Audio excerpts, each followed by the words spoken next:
Okay,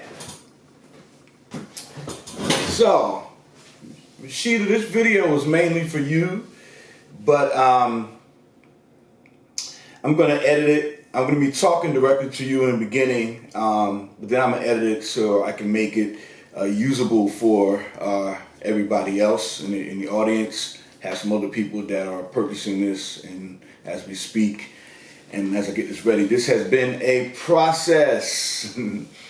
I didn't like the first videos that I did. Then I acquired a camera. And once I acquired the camera, and I'm on a podcast now that runs every Wednesday that I told you about.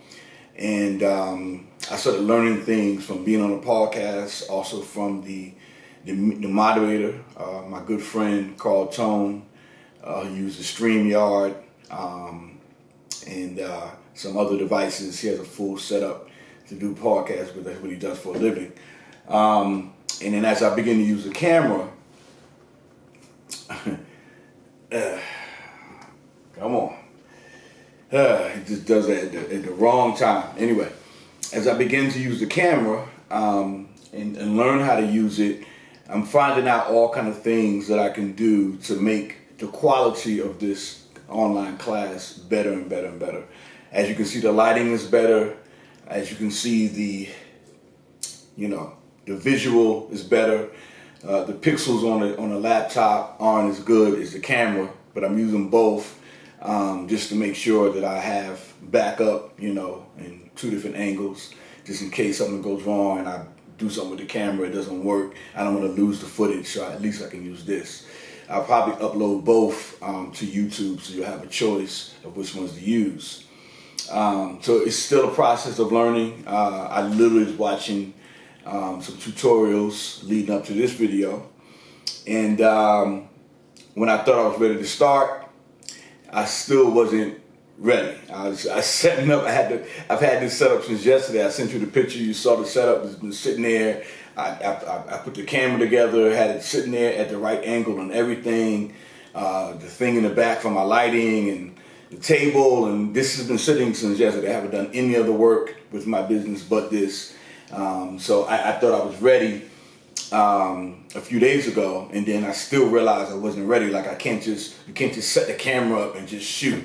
It's all kind of things that goes into it. So I'm glad to be learning because this will enable us, me and my folks. And I'm learning from my partners that I work with, and the following videos that you requested that we do. I'll be taking them through that process as well. As we get this thing together, and then there's other things I'm going to be doing too now that I got this nice camera. Other business things that I'll be doing besides teaching the classes. So anyway, let's go ahead and get started. Let me check the time on this. So if I'm not mistaken, I had 15 minutes. The camera said 29 minutes, but I'm pretty sure it's 15 minutes. So we'll just see what happens. I'm going to stop in about 12. It's about 3 minutes so far. I'm going to stop in about a little less than 12 minutes and check and make sure that let me get a stand for this camera. Give me 1 second.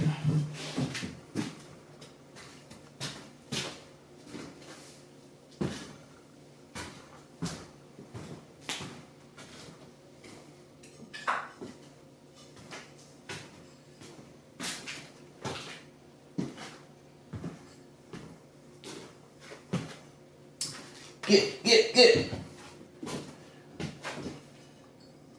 Animals just don't have any kind of, it's what they want to do. You see you sitting in the chair using it, they don't care. And you leave, I'm taking your chair back. So please let me know about the quality, how this works out. One thing I also realized is that I didn't even think about the microphone situation. I watched a tutorial literally about 15 minutes before setting this up, and he talked about the microphone. So if my voice, if you can't hear me or whatever, anything, if you have a problem, let me know. If I have to do the video over, I don't care, because I know that I'm learning. So I might have to scratch it and do it over. I'll shoot as many times as necessary, but we're going to get this done now. It's been a while, and we're going to go ahead and get you taken care of, okay? So, yeah, I'm going to run through this. I'm not going to do as much talking as the last one. I'm just going to kind of run through the different things. I'm going to teach you how to make earrings, where you're going to learn how to cut flat metal, and I'm going to teach you how to also twist metal to make hoops, turn the metal into shapes and things like that. That process is going to teach you about filing and hammering, stuff like that. Each process is going to give you the base techniques within each process. So I'm going to go over those base techniques first. Even though I did it in the last video, I'm just going to run through it real quick again. I'm going to run through the tools real quick again before we get started, so we make sure we're set up and everything is smooth as I'm talking from here on out. Because you probably watched the video a while ago and haven't watched it in a minute also. I'm going to teach you how to make bangles, okay? That's going to help you to work with thicker metal. And I'll talk to you about the gauges as we go. The higher the number, the smaller the gauge, or the thinner the metal is. The lower the number, the thicker the metal or the gauge is. I'm going to teach you how to make cuffs also. I'm probably going to add some things to that after today and see what we get done today. And I'm going to see what else, just many things I can teach you. I can even teach you how to make shapes for art that aren't even really jewelry, just like metal art and things like that. I can teach you how to attach symbols or pictures of metal to wood and stain the wood. There's so many ways we can go with this. But anyway, let me get started before I start rambling. Okay, so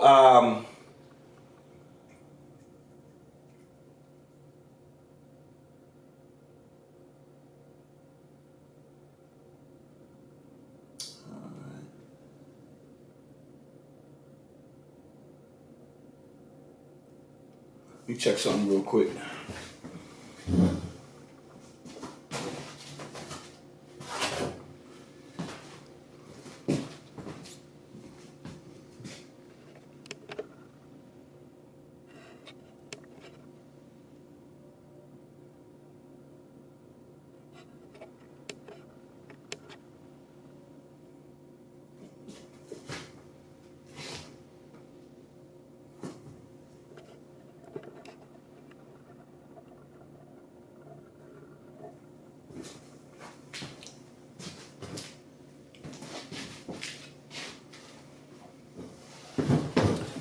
All right. So we have the hammers, two different sizes. You can just start with this size, which is the biggest standard size ball peen hammer. We have the rubber mallet. I would suggest you get a wooden mallet. Okay. This helps you to do work to shape the metal without putting mark on it. That's why you get either rubber or wood. We have the steel block, standard size. I think that's a 6x6. We have the ring mandrel. Has numbers on it for the sizes of the different rings. You should also get yourself a ring sizer. They cost about $10, $15. You can slip the rings over your fingers, same thing the jewelers use to get your ring size. Then you have your files. This is one that I put here. This is a flat on one side, round on the other. All right. You have cutters, metal shears. There are special shears you use for cutting metal. Okay. You don't want to use regular paper scissors and what have you. You have a hole puncher, which is mainly for earrings. There's some other things that you might do with these, but mainly it's for earrings, so poking holes in the metal so you can slip the ear wire through. And I do a lot of things with that, but you won't really need it for much more than that to start off. Then you have your cutters. These are in the family of pliers. These are side cutters. All right. This size you can start off with. You can get smaller ones, and they get smaller than this if you like. But you can do anything with the bigger size, big or small items. These are the round nose, needle nose pliers, but they're also flat. And you know, in the first video I showed you ones that were all the way round. You really can just get away with just using these. But in the next video, I'll go ahead and get the other ones just to have on the table. And then you have these here, which help you to make jump rings. Okay, which the first thing I'm actually going to show you how to do. Then you have the bracelet mandrel. All right, use this to make bracelets, which I'm going to be showing you. Cuffs, bangles, as a shaper. Okay, so let's get started.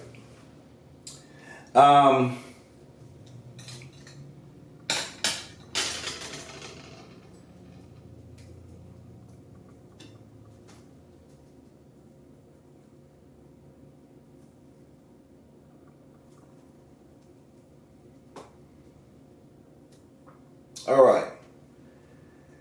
So filing, real quick. I showed you in the first video. I'm gonna go over it one more time. So you have your wire here. All right. This is a thin 14 gauge wire, copper. All right. And file flat on the top, and then around the sides to take all the sharpness off of it. Kind of round it off. And you're filing by holding it in your hand like this, and it's just like you file your fingernails, right? So you don't go back and forth, but depending on what you're doing, but for the most part you don't go back and forth, you just kind of push forward with the file, right? Same thing with this. Get. Right? Push it in the same direction. This might seem to be a little difficult at first to do it like that. With everything I'm showing you, stick with the technique that I show you, and what you'll find is that it'll become easier over time, and then once it becomes easier, you'll notice you have control. If you don't stick with the technique, then you won't have as much control in the long run. You'll never really get the control. And that's with each thing that I show you, whether it's hammering, filing, or whatever. There's a particular way to do things. You can make certain minor adjustments after you learn, after you get what I'm showing you. You know, you can adjust to, you know, customize how you want to do things, but you'll figure that out as you go. But after you get the control and you get your hands used to doing the certain motions, right? So, I'm gonna start off with jump rings. All right, and so you grab the wire. Let me start on the other end. You grab the wire, all right, at the very tip. I'm gonna use the smaller. So you got two barrels. They give you one side, a smaller size and a bigger size, right? So you just grab the tip, and only as much of the tip as you need to make the jump ring. Because what happens is, if you grab too much, it's going to turn out to be an oval shape. Like, in other words, if you got like wire sticking up out of there, right, like that, then when you turn it, you're not going to get a full circle shape. It's going to be more oval shape like this, and that's not what you want. Okay, so what you want to do is you want to grab the tip, only as much as you need, just the very tip, and then you want to hold it with one hand, but you're turning the tool. So a lot of times what people do is they grab the wire and they try to do the work for the tool. And that's not what you want to do. You want to let the tool work for you. So you don't have to use a lot of force, right? So you just turn the tool with your wrist and you're holding this side. Now if you watch somebody play basketball, to give you an idea, a quarterback or a basketball shooter, they're doing the same thing. A basketball player, like a Kyrie Irving or Steph Curry is great form. Kevin Durant, great form. You probably watch basketball. If you don't, you'll still understand what I'm saying. What they're doing is they're holding the ball with one hand, and then they're flicking the ball with their wrist with the other hand. They're not letting this hand get in the way. A quarterback holds the ball with both hands, right? And then right before he's about to throw, he uses the other hand to project the ball. He doesn't let this hand get in the way, because if he does, he's going to have a wobbly ball. It's the same concept with this. You're using one hand to hold it in place and the other hand to work the tool. And if you start finding yourself doing all like this, and you're like trying to, and all like that, then you're doing something wrong. Everything has to be fluid. Now, when you work with thicker metals, that might change some, right? So you're gonna have to give more force and stuff like that. And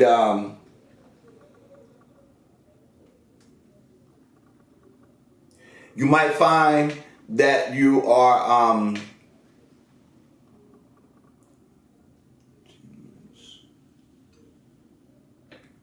one second.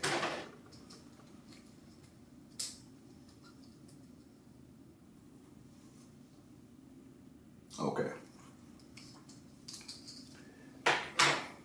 You might find that you need more force, and that you got to get adjusted to it or whatever like that, and that's fine. But that's why I start you off with the smaller metals, so that you can learn how to use the tools, and then you can graduate, of course. Make thick bangles and stuff like that. To start, this is what we're gonna do. So I'm gonna show you two ways to make jump rings. That's the one way, right? So what you do is you're gonna have a part where there's one part where the end of the wire is on one end, and so what you want to do is you want to cut the wire the other side exactly where it meets the side that is the end, right? So in other words, let me go over this one more time to make sure you understand what I'm saying. So when you started by grabbing the tip. This is the end that I'm talking about, right? So you started by grabbing the tip and turning the tool until it goes all the way around once, right? And when it goes around, you want to put the tool right next to where the other end is at and cut it. And that gives you your jump ring. Okay? It's a complete, perfect circle, right? Then, this is another way to do it. Now, this is a ring mandrel. They also have tools that are they look like this, but they're small. And you can make smaller jump rings on them.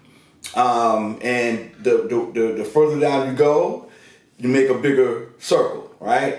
So we're gonna make a big circle, right? Just so you can fully see, well, I should say you can see a little better what's going on. So for this, you can let a little bit of excess. You see I got a little excess here on the end, right? And use plenty of wire until you get used to what you're doing. And you just turn it around one time tightly on the ring mandrel. And as you can see, I can't push it down but so far from where it was at because it's tight, all right? The tightness gives you a perfect circle, right? So, you cut this.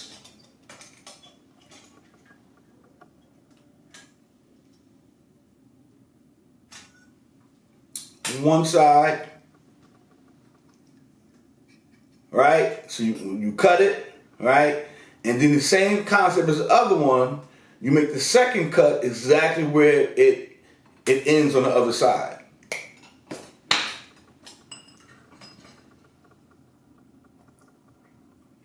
And then you get your full jump ring, right? Now, let me check this real quick because it's running past 15 minutes. So I just want to make sure that it's still recording on the camera. If it's saying recording here, it should be recording on the camera, but I'm still getting used to this, so I just want to make sure so we don't lose footage here.